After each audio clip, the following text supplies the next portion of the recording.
इन दोनों communication skills पे लेके हम बातें कर रहे हैं। और पिछले वीडियो में हमने बहुत बुनियादी 3 सूत्रों पे बात की थी कम्युनिकेशन की कंडीशनिंग के लिए, जो बहुत जरूरी है।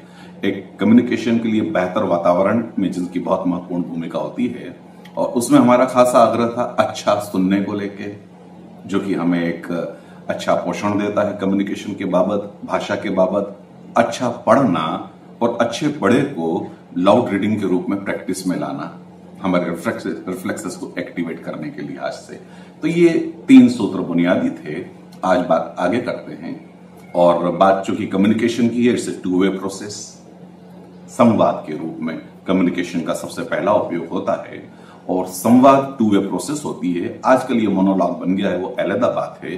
तो संवाद के जो 2 पक्ष हैं, मजे की बात ये कि लेटेस्ट रिसर्च ये बताते हैं कि 70% मैसेज हमारा नॉन वर्बल रूप में कम्युनिकेट होता है। अदर 30% मैसेज को हम शब्दों के मार्फत पहुंचा पाते हैं। लेकिन ये 30% पे पहले चर्चा कर लेना लाजमी है। इस वर्बल कम्युनिकेशन पे पहले चर्चा कर लेना लाजमी है, क्योंकि चुनौती आमतौर पे यहीं से शुरू हो जाती है। आज जो समस्याएं लोग महसूस कर रहे हैं कम्युनिकेशन के बाबत, उसमें सही शब्द चयन को लेके एक बड़ी चुनौती है। हर शब्द का एक वजन है, उसके साथ एक भाव है, उसका अपना एक व्यक्तित्व है, जी हां, और एक अपना इंटोनेशन है।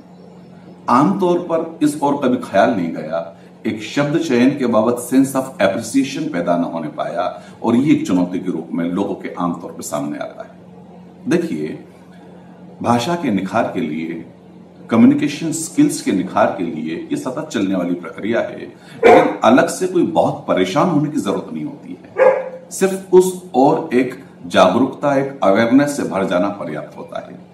इसको हम ऐसे समझें कि एक हॉल है जिसका फर्श गीला है, और उस हॉल से गुजर के आपको जाना है, थोड़ी सी रिस्क है फिसल जाने की। क्या करते हैं हम सिर्फ ये करते हैं कि अवेयरनेस के साथ चलने लगते हैं, और हम सुरक्षित होते हैं। हम इस तरह की चुनौती पाएं कि भैया आपके सर पर एक किताब रख दी गई है, और उस किताब को गिराए बगैर आपको चलना है इतनी दूर, कोई असंभव बात नहीं है। सिर पे किताब रख के हम चलते हैं, लेकिन चलते वक्त हमारे साथ एक जागरूकता होती है, एक अवेयरनेस होती है। ये जागरूकता भाषा के साथ अगर जुड़ जाए तो भाषा सतत निखार पाती है। अवेयरनेस के साथ हम ये देख पाए कि जो शब्द मैं बोल रहा हूं, उससे बेहतर कोई शब्द हो सकता है, उससे बेहतर कोई वाक्य संयोजन हो सकता है, इससे सुंदर कोई अभिव्यक्ति अगर हो सकती है, तो क्यों ना मैं उसे अपनी भाषा में, अपनी ज़बान और ज़हन में जगह दूं। देखिए, जो हम कहना चाहते हैं वो हमें स्पष्ट हो। आमतौर पे हमारी मन की अलग अलग धाराएं बहती हैं, और हमारा मैसेज खुद ही क्लियर नहीं होता।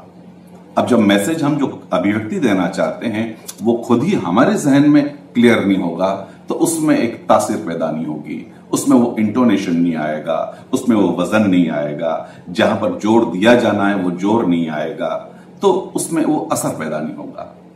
सबसे पहली बात ये कि दिल और दिमाग के बीच में एक सही संतुलन हो, और मेरा आशय जब दिल और दिमाग से है, तो मेरा आशय दरअसल बुद्धि पक्ष और भाव पक्ष के बीच में संयोजन से है। जो भाषा, जो साहित्य 2 धाराओं में बहता है, गद्य और पद्य की। तो जो पद्य की धारा है वो हमारे इमोशंस की है, जो गद्य की धारा है वो हमारे लॉजिक की है। इन दोनों धाराओं के बीच में सही संतुलन होता है, तो हम भाषा को सही रूप में उपयोग ला पाते हैं। आमतौर पे व्यक्ति जब बोल रहा होता है तो उसके मन की अलग अलग धाराओं में बात बटी होती है, मैसेज खुद का स्पष्ट नहीं होता है, और वो मैसेज फिर सही तरीके से अभिव्यक्त नहीं होने पाता है।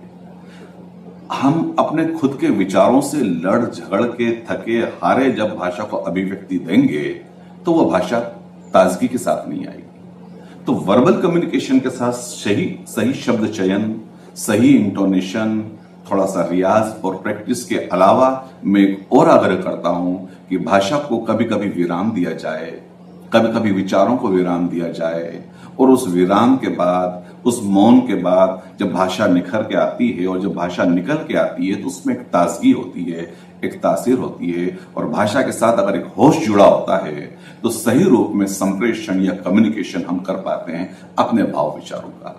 तो वर्बल कम्युनिकेशन के लिए इस जागरूकता की हम परवाह करें, नॉन वर्बल के लिए मैं अगले एपिसोड में आपसे बात करता हूं।